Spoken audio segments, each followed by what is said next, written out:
Hello and welcome to Newsfeed on Trust TV. My name is Dorcas Yakubuzala, bringing you trending stories that people are talking about and sharing around the globe today, and also their opinions on such issues. Security agencies have identified senators sponsoring protests, Wike says. Sanwo-Olu condemns sponsors of #Igbo Must Go protest. WhatsApp may exit Nigeria over $220 million fine. Donald Trump questions Kamala Harris's racial identity. Now, top on what's trending, the Minister of the Federal Capital Territory, Nyesom Wike, said security agencies in the territory have identified a senator as one of those sponsoring the anti-government protest. Wike disclosed this shortly after an emergency FCT Security Council meeting in Abuja on Thursday night, August 1st. Now, we also have intelligence that a senator had to invite some security agencies to lead some of them to go and provide food for the protesters. That is sponsorship. A senator providing food for protesters. At the appropriate time, security agencies will invite the senator and find out how you will be sponsoring this kind of thing against the government of the day, he said. Now, responding to that, someone said, how can identifying the sponsors of a protest be the major concern of a government who supposedly wants to work? Instead of looking beyond and seeing the truth in the agitations and then looking for solutions to the problems. If there were no much loopholes, the said senator won't be able to sponsor the protest. Another said, Mr. Wike, with all the respect, sir, the security intelligence agencies should use same intelligence and energy to identify sponsors of the anti-protest in a very simple sentence.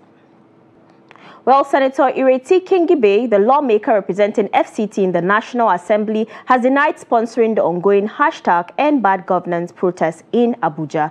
A video had gone viral claiming that she was sponsoring the protest. Senator Kingibe described it as misinformation. I am shocked and outraged by the blatant lies and misinformation being spread by the mischief makers. The video being circulated is from over 6 weeks ago during the Labour Party NWC meeting when the NLC was protesting outside the Labour Party office, she said on X. Meanwhile, Nyesom Wike, the Federal Capital Territory Minister, has again called on End Bad Governance in Nigeria protesters to come for dialogue. He said the government is ready to listen to their concerns and also walk them through some governance issues that they may not have been privy to. He spoke on Thursday, August 1st, while presenting staff of office to 4 newly appointed chiefs in the territory. Commending protesters in the FCT for being non-violent, Wike urged them to continue to resist those who will want to destroy the nation. He said Abuja as the nation's capital remained a precious asset to the country, and if the FCT is destroyed, it will have negative consequences on the entire country. Now, someone said, Nyesom Wike, what is dialogue? Reduce fuel price to 150 naira a litre and a local return flight ticket to 35,000 naira. Light 2, issue an instruction for a standard national grid to put in place so we have uninterrupted power supply, these and many more. Another person said, Oga, you know the concerns already, show working. Another opined, are you the president? Were you elected? The president should announce the establishment of a new constitutional review conference. Adopts the full Oron Shaye report in the interim. Nigeria needs to get better. You are all not sincere. Now, next on what's trending, the Lagos State Governor Babajide Sanwo-Olu has called on the public to ignore the viral thread on social media X demanding Igbo citizens to leave Lagos State in the next 1 month. The thread seen by newsmen on Friday indicated that citizens of all southeastern states must vacate Lagos State or face massive protests slated to be held from August 20th to 30th, 2024. The faceless group promoting the #Igbo Must Go campaign also instructed all southwest citizens in the southeastern part of the country to come back to the region. However, a swift reaction by Sanwo-Olu on Friday said the Lagos state government is not in support of the proposed protest.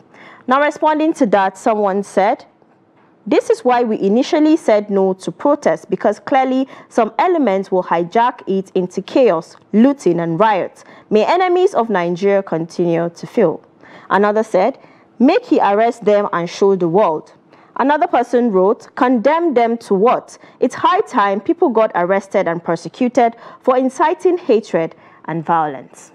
Now, the Edo State Police Command has arrested 5 suspected kidnappers who allegedly killed a 29-year-old man identified as Smart Nwashiri after collecting 200,000 naira ransom.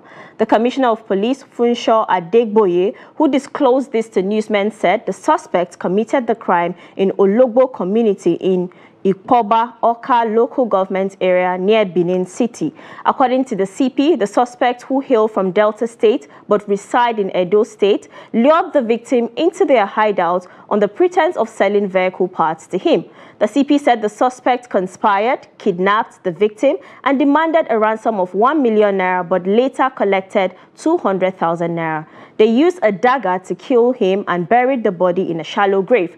The commissioner said the corpse and motorcycle of the victim have been recovered. He added that the suspects have confessed to the crime and will be charged in court as soon as the investigation is concluded. In an interview with journalists, the gang leader said they killed the victim because he knew them. Now, responding to that, someone said, going to jail for 200,000 naira is weird. Another said, end bad people, not only bad government. Another person said, people are so heartless. Why can't they allow the victim to go after they collected the money? Now, let's take a quick break, and when we return, the program continues. Stay with us.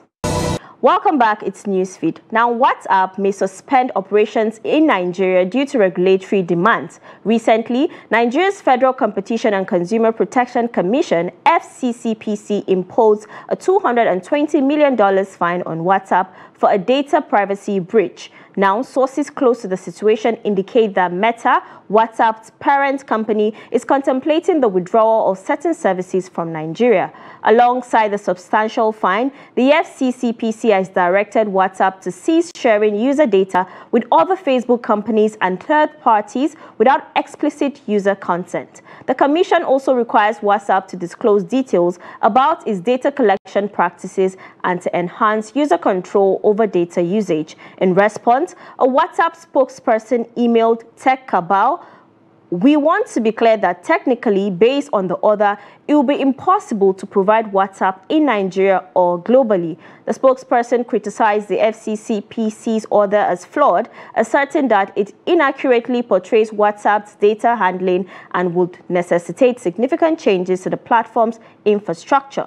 Meta has not addressed the FCCPC's allegations regarding user opt-out options from the 2021 privacy policy, but maintains that the update does not involve sharing user data. The company's privacy policy states, while traditionally mobile carriers and operators store this information, we believe that keeping these records for 2 billion users would be both a privacy and security risks, and we don't do that. The potential suspension of WhatsApp could have significant repercussions for individuals and small businesses in Nigeria, many of whom rely on WhatsApp, Instagram, and Facebook for customer engagement. Now, someone said, if WhatsApp exits Nigeria, what will remain again? Are we going forward or backwards in this country?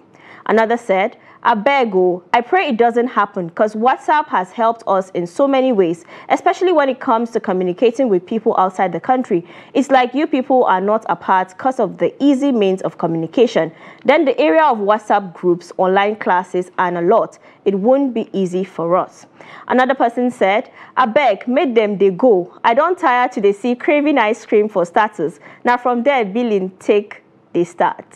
Now, P-Square's impact is well documented in the annals of Nigerian music history, with their work massively contributing to the commercialization and exportation of Nigerian pop music. In a recent interview with City FM, Paul Okoye, who is one half of the legendary duo P-Square, revealed that he has parted ways with his twin brother Peter after the latter said he was no longer interested in the group.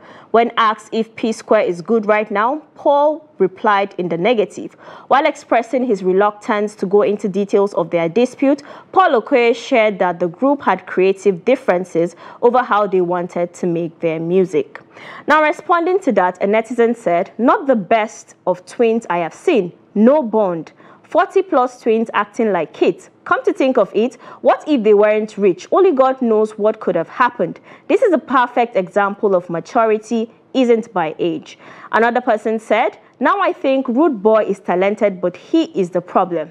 Another person wrote, as parents, try breed love amongst your children. Let them know their sibling is their most important person in the whole wide world.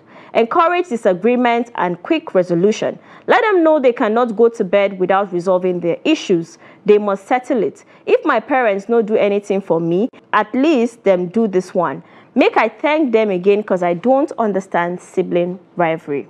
Now, Donald Trump has questioned Kamala Harris's racial identity during a heated exchange at a convention for black journalists. Trump falsely claimed the vice president and presumptive Democratic nominee had only emphasized her Asian American heritage until recently when he claimed she became a black person. I respect either one, Trump added, but she obviously doesn't, because she was Indian all the way, and then all of a sudden she made a turn and she became a black person. Kamala Harris is the first black and Asian American vice president with Indian and Jamaican-born parents. In response, Harris said Trump's remarks were the same old show of divisiveness and disrespect. The former U.S. president and Republican nominee has a history of attacking his opponents on the basis of race. He falsely accused Barack Obama, the country's first black president, of not being born in the U.S. Now, someone said, not a Trump supporter, but he's right. She never claimed to be black, only Indian. When it's convenient for votes, she panders to the black community. Another said, Trump doesn't understand how basic genetics work. Another said, didn't he do the same for Obama? Is a pattern for him. And now to a funny video of a child which depicts I am not as strong as I think I am. Take a look. Man, this light work, I can lit this shit up, man. Watch this shit. Yes.